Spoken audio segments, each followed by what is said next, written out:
So welcome to week 4 lab, everyone. We're going to be looking at the upper limb this week. Hopefully everyone is caught up by now. And if you're not, please reach out to me. But we're going to be starting our online labs with week 4, which is the upper limb. Now, the upper limb we know is really important in movement. Okay, so movement of the upper extremities, as well as a lot of small activities of daily living. So lifting things, carrying things, all types of accessory functions for mobility. We'll start off by looking at some terms of movement. So these are going to be really important to understanding some of the function of the muscles of the upper limb. And I'll talk about two opposing terms of movement. One is called flexion, and flexion is basically moving a joint closer to the body. So closing the angle across a joint. So think about flexing your upper limb by closing the angle at your elbow or making your elbow, the distal part of your hand come closer to the proximal part. So that is flexion. We can also speak about extension. So undoing that action is extension. So again, with regard to the elbow, opening up the elbow joint, making that angle wider, or moving the distal part of the arm, which is the hand, away from the proximal part is what we call extension. Now we can speak about flexion and extension for all joints across the body. And so that's kind of the best way to look at that. When you're decreasing the angle, you're flexing. When you're increasing the angle, you're extending. We can also look at terms called abduction and adduction. Ab with an abduction is a motion that moves away from the midline. So opening out your limbs out to your side of your body, right? Think about pointing your fingers out towards your sides. That is called abduction.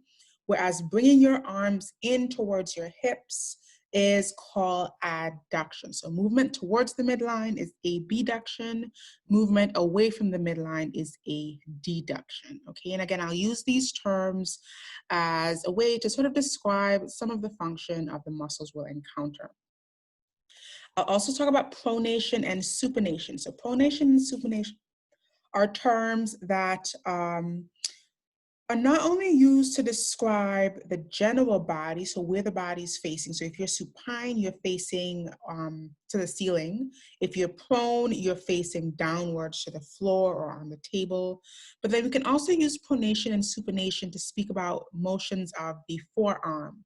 So pronating the forearm is turning the palms of the hands down to the floor.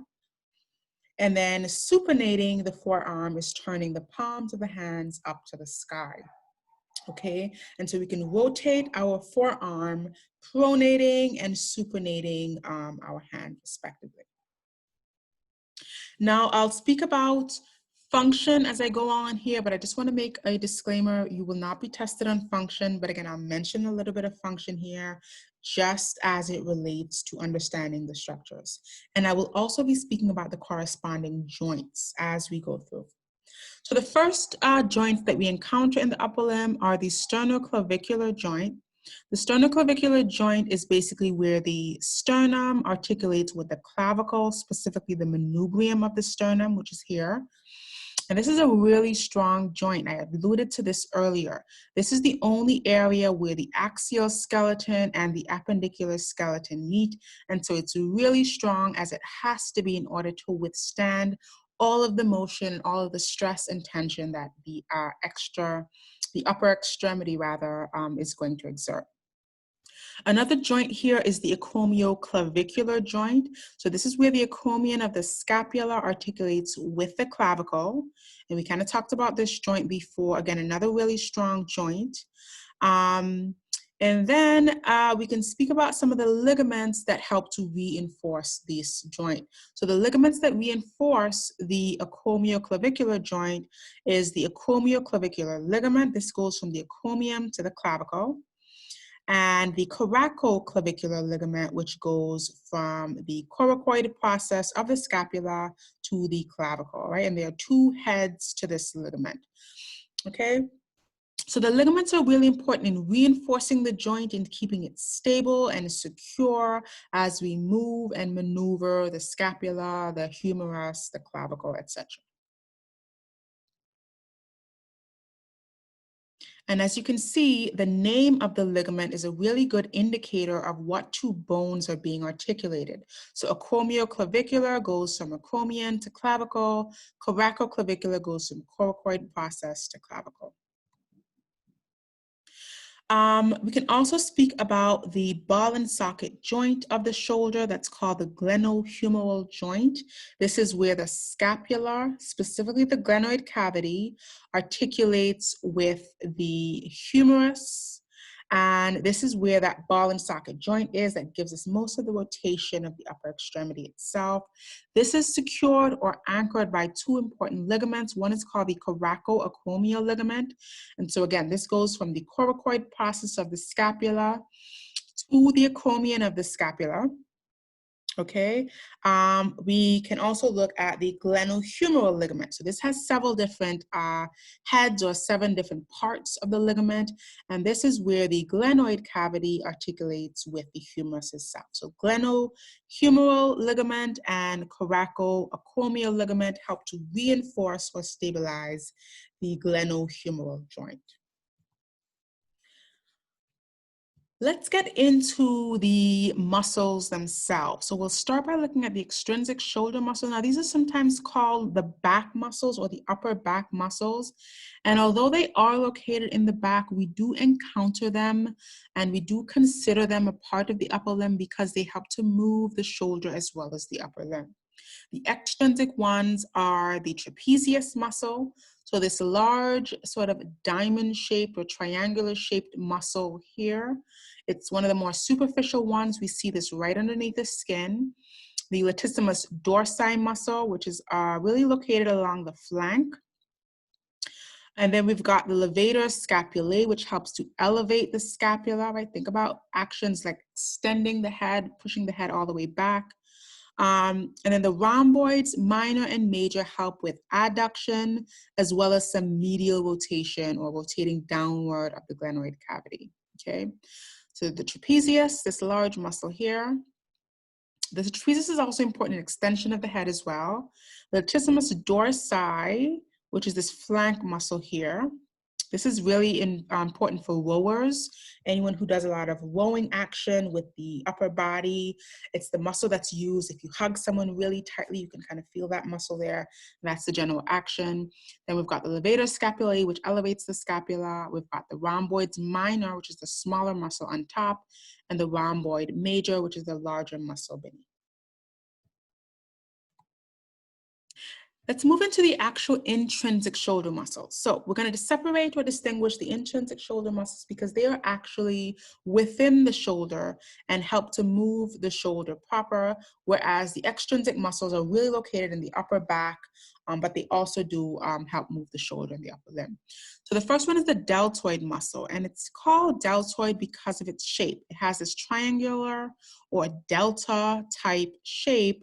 The deltoid is really important for reaching the hand above the head, right? So abduction of the upper limb. And then we've got the subscapularis, which is located in the subscapular fossa, and that also helps with a little bit of that action as well. Now, the muscles that I'm going to talk about that relate to the scapula, you really want to correlate these muscles to the areas that we spoke about when we looked at the scapula. So we talked about the infraspinous fossa above the spine. We talked about, the infraspinous fossa beneath the spine of the scapula. We talked about the or supraspinous fossa above the spine of the scapula. And then on the anterior view or the anterior surface of the scapula, we spoke about the subscapular fossa. And so there are 3 important muscles that can be found in these fossae, in these regions. So the subscapularis is found in the subscapular fossa. The supraspinatus is found in the supraspinous fossa. And the infraspinatus is found in the infraspinous fossa. And then we can speak about the teres minor and the teres major. Now the teres,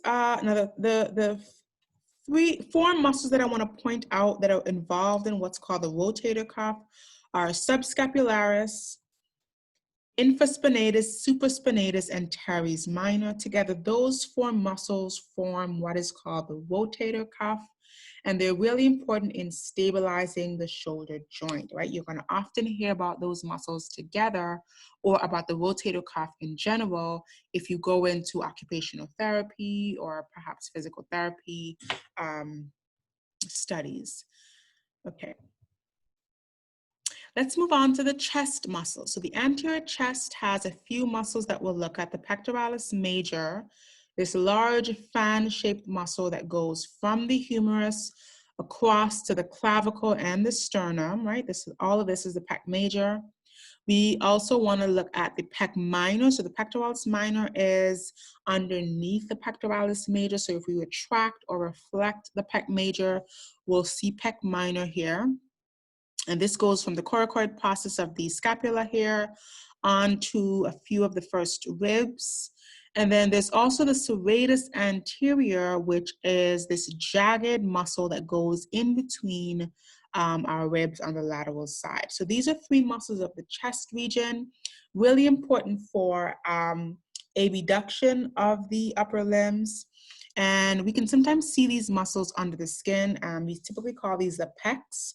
And especially in bodybuilders who do a lot of chest work, these are the muscles that help to give definition to the chest region. And just to make the connection here, the word serratus anterior comes from serrated, right? Just as in this knife, the serrated edge, which very closely resembles the way the muscles interweave themselves into each of our ribs.